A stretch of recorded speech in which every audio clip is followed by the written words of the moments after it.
The phone that kept ringing. After the crash, the night is quiet. The sky is wrapped in a dark blue veil of clouds drifting slowly over a sleeping world.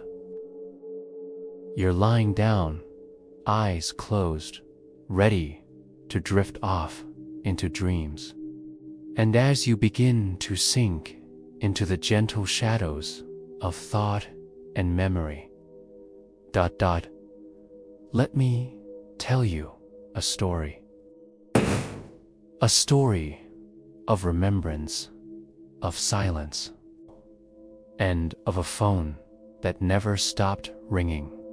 But don't worry, this story isn't here to frighten you.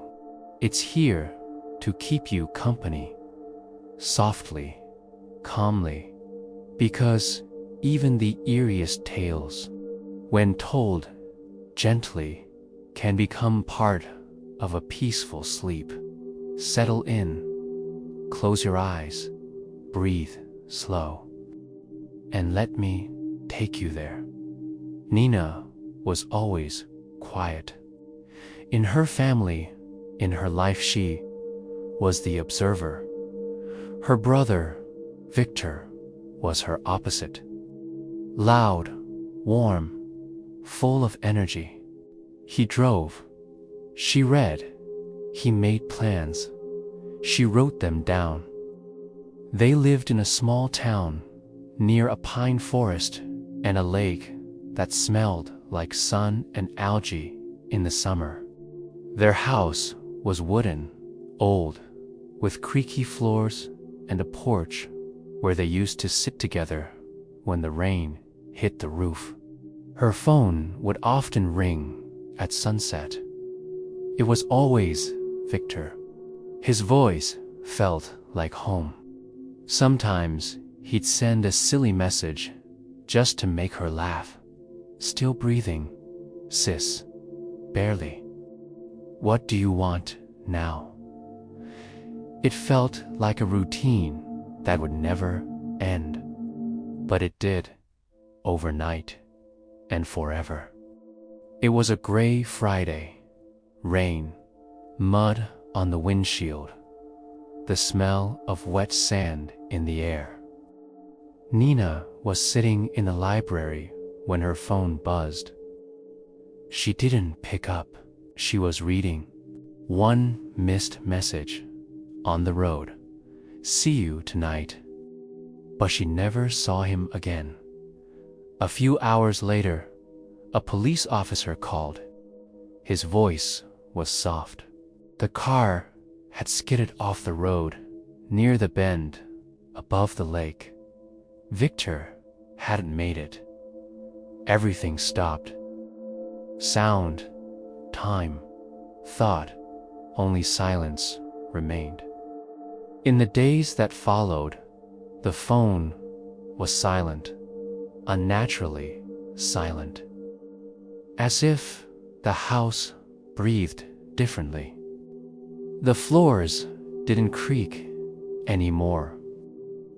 The wind didn't slip through the windows, and Nina began to feel like the silence was behaving strangely. Then it happened. One night, while lying in the dark, the phone rang. On the screen, his name, Victor, with the little smiley she'd once added beside it. Her heart stopped. She answered. Nothing, just a faint static hum, breathing or wind. Then the call dropped. The next night, again, and the one after. Always the same time, minus 3:12 a.m., and always the same number. Sometimes there was a whisper. She couldn't make out the words, just a feeling, like someone was trying to comfort her, trying to say something they couldn't quite voice. She wondered was she hallucinating, dreaming, but every time the screen showed his number, she wrote it down, recorded the calls, but on playback, nothing. Some nights were quiet, and others she could swear she heard someone softly say her name. One starry evening, she made up her mind. She drove out to the site of the crash. The road was empty, overgrown with weeds. The warning sign bent sideways. She stopped, turned off the headlights, killed the engine. Silence. The phone rang. She looked. Victor. She slowly answered. This time, she heard it clearly. I didn't make it. It's time to move on, little sister. Sleep peacefully. Frozen in place, she cried quietly, sitting alone in her car as the wind swept gently through the trees. After that night, the phone never rang again. Silence returned, but the house no longer felt cold. The quiet felt natural again. Every evening, Nina would sit on the porch, looking toward the forest. Sometimes the wind whispered something that sounded like his name, but she wasn't waiting anymore, and that was okay. Maybe love leaves traces behind. Maybe thoughts travel farther than we can understand.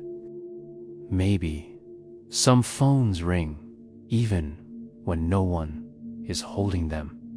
But now it's night, and all you need to do is close your eyes, breathe softly, and let it all go. Sleep is coming, and someone, somewhere, just might be watching over you. Good night.